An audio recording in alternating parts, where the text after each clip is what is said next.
ভালো লাগে না, ভালো লাগে না, ভালো লাগে না, ভালো লাগে না, তোমাকে আমার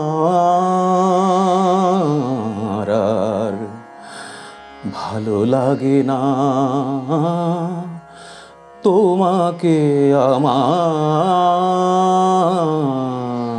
আর ভালো লাগে না। বিরহিণীর অশ্রুসিক্ত কণ্ঠ থেকে দলা পাকিয়ে ওঠা এই কথাগুলো শুনে কি মনে হয় এগুলি কি তার মনের কথা? সত্যিই কি তার ওই মানুষটিকে আর ভালো লাগে না? তার হৃদয়ে কি সেই মানুষটির আবেদন শেষ হয়ে গেছে, নাকি আজও তাকে তার সমানভাবেই ভালো লাগে, হয়তোবা একটু বেশি ভালো লাগে? কিন্তু এই মনে এবং মুখে ভিন্নতা কেন? এটি হলো ভাবের ঘরে চুরি। হ্যাঁ, আমরা আমাদের প্রতিদিনের জীবনে বিভিন্ন ক্ষেত্রে এই ভাবের ঘরে চুরি করি, আমাদেরকে করতে হয়। কেন করি? আলোচনা করব আজকের ভিডিওতে। নমস্কার, আমি পুরুষোত্তম, দর্শনে শান্তিতে সকলকে স্বাগতম। দেখুন, প্রথমেই বলি, আমরা যখন রাস্তায় ঘাটে কারোর সাথে দেখা করি, দেখা হয়, এবং আমরা যখন বলি আপনি কেমন আছেন, উত্তরে বলি হ্যাঁ আমি ভালো আছি। আবার তিনিও বলেন আমি ভালো আছি। হয়তো দেখা যাবে আমি ভালো আছি এটি শুধুই কেবলমাত্র একটি বাক্য, যার অন্তরে হয়তো রয়েছে এক অন্তর্লীন বিষণ্ণতা, অনেক কষ্ট, অনেক দলা পাকিয়ে ওঠা যন্ত্রণা, কিন্তু সেগুলিকে চাপা দিয়েই, অর্থাৎ সেই অনুভূতিকে চুরি করেই কিন্তু আমরা প্রতিদিন বলি আমি ভালো আছি। তো এটি কি ভাবের ঘরে চুরি নয়? হ্যাঁ, নিশ্চয়ই এই ভাবের ঘরে চুরি, এই অনুভূতির চুরি আমাদেরকে করতে হয়। তার কারণ প্রত্যেকেরই জীবনে দুঃখ আছে, কষ্ট আছে, এবং আমার কি অধিকার আছে আমার দুঃখ এবং বিষণ্ণতা দিয়ে অপরের মনকে বিষণ্ণ করার, দুঃখিত করবার? তাই ভাবের ঘরে চুরির প্রয়োজনীয়তা আছে। দ্বিতীয়ত দেখুন, আমি যাদের কথা বলবো তারা অফিসে চাকরি করেন, কাজ করেন, বিশেষত যারা কর্পোরেটে কাজ করেন, প্রচুর চাপ তাদের। হয়তো দিনের শেষে আপনি আপনার সমস্ত কাজ গুছিয়ে এবারে পরিকল্পনা করছেন বাড়ি যাবেন, হয়তো আপনার কোনো বন্ধুর সঙ্গে বা আপনার পরিবারের সাথে কোথাও একটু বিনোদনের জন্য কোথাও সময় কাটানোর পরিকল্পনা আছে। যাই হোক না কেন, ঠিক সেই সময় আপনার বস এসে আপনার টেবিলের উপরে এক গাদা ফাইল রেখে দিয়ে বললেন এগুলো আপ টু ডেট করে দিতে হবে, এবং আপনাকে বললেন যে এই রিপোর্টটি খুবই প্রয়োজনীয়, এক্ষুনি রেডি করে দিতে হবে। আপনার অন্তরে বিদ্রোহের আগুন জ্বলে উঠল, এবং আপনি হয়তো বলতে চাইলেন যে আমি কি রোবট? আমার কি কোনো জীবন নেই? আমার কি কোনো পরিবার নেই? আমার কোনো ইচ্ছের মূল্য নেই? কিন্তু সেটি আপনি না করে আপনার অনুভূতিকে চুরি করে আপনি বললেন হ্যাঁ ঠিকই তো, এটি খুবই গুরুত্বপূর্ণ কাজ, আমাকে নিশ্চয়ই করে দিতে হবে, আমি নিশ্চয়ই করে দেবো স্যার। এই কথাটি কি আপনি মন থেকে বললেন? না, এটি বলতে হলো তার কারণ আপনি যদি আজ এই ভাবের ঘরে চুরি না করতেন, ওই অনুভূতিটি চুরি না করতেন, হয়তো দেখা যেত পরের দিন আপনার চাকরিটাই চুরি হয়ে গেছে।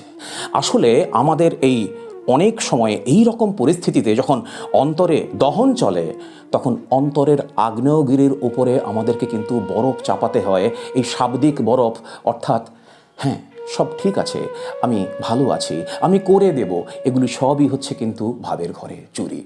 আবার দেখুন, এই ভাবের ঘরে চুরিটি আরও সবথেকে বেশি অনুভূত হয় আমাদের ঘনিষ্ঠ বৃত্তে, অর্থাৎ যাদের সাথে আমরা প্রতিদিনের ঘনিষ্ঠ সম্পর্ক রেখে চলি। হয়তো দেখা যায় আপনার প্রিয়জনের কথায় আপনি এতটাই দুঃখ পেয়েছেন, আপনি হয়তো অভিমানে নীল হয়ে গেছেন, কিন্তু তবু আপনি আপনার অন্তরের বিষণ্ণতা চেপে, দুঃখ চেপে, কষ্ট চেপে আপনি বলেন না না, আমি কিছু মনে করিনি, আমি ঠিক আছে। আসলে আপনি কি করেন? দেখা যাবে ওই কথায় আপনি এতটাই আহত হয়েছেন যে আপনার চোখের কোণে এত অশ্রুবিন্দু জমা হতে শুরু করেছে যে যাদের এক্ষুনি না আটকালে বুঝি দু চোখ জুড়ে বান আসবে, বন্যা হয়ে যাবে, কিন্তু সেই বান মানে সেই বন্যা মানে বিপর্যয়, সম্পর্কে বিপর্যয়, অর্থাৎ সম্পর্ককে ঠেকাতে আমাদেরকে অনেক সময় এই কৌশলী শব্দটি বলতেই হয়, আমি ভালো আছি, কিছু হয়নি, আমি ঠিক আছি, আমি কিছু মনে করিনি। এগুলি সবই হলো আমাদের ভাবের ঘরে চুরি। আবার দেখুন, আমরা সোশ্যাল মিডিয়াতে দেখা যাবে আমাদের অন্তরে হয়তো এক মরুভূমির শূন্যতা, কিন্তু তবুও হাসি মুখের সেলফি পোস্ট করে আমরা ক্যাপশন দিচ্ছি যে ফিলিং ব্লেসড, অর্থাৎ কিন্তু আমরাও এক্ষেত্রেও ওই ভাবের ঘরেই চুরি করে যাচ্ছি। আমাদের ভিতরের কষ্ট যন্ত্রণাকে শুধু চাপা দেওয়ার এক যেন মরিয়া চেষ্টা, ভাবের ঘরে চুরি।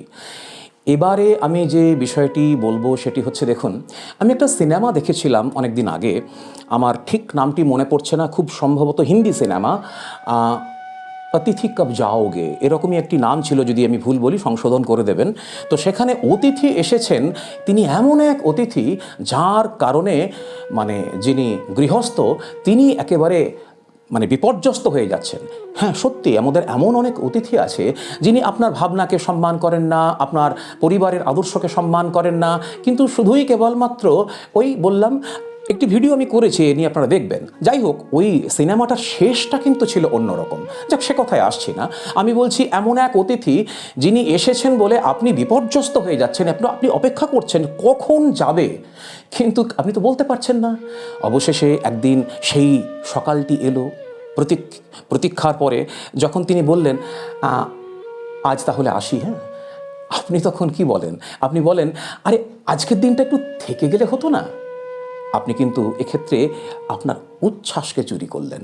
অর্থাৎ কোথাও আমরা উচ্ছ্বাসকে চুরি করি, উচ্ছ্বাসের অনুভূতিকে, আবার কোথাও চুরি করি ওই যন্ত্রণা দুঃখের কারণে হয়ে ওঠা জলোচ্ছ্বাসকে।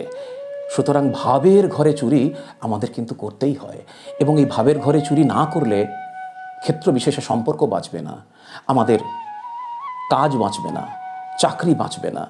আপনারা কি বলেন? আপনাদের কি মত? আজকের আলোচনা এ পর্যন্তই। কমেন্টে লিখবেন আপনাদের ভাবনাগুলি। দেখা হচ্ছে পরের ভিডিওতে। নমস্কার।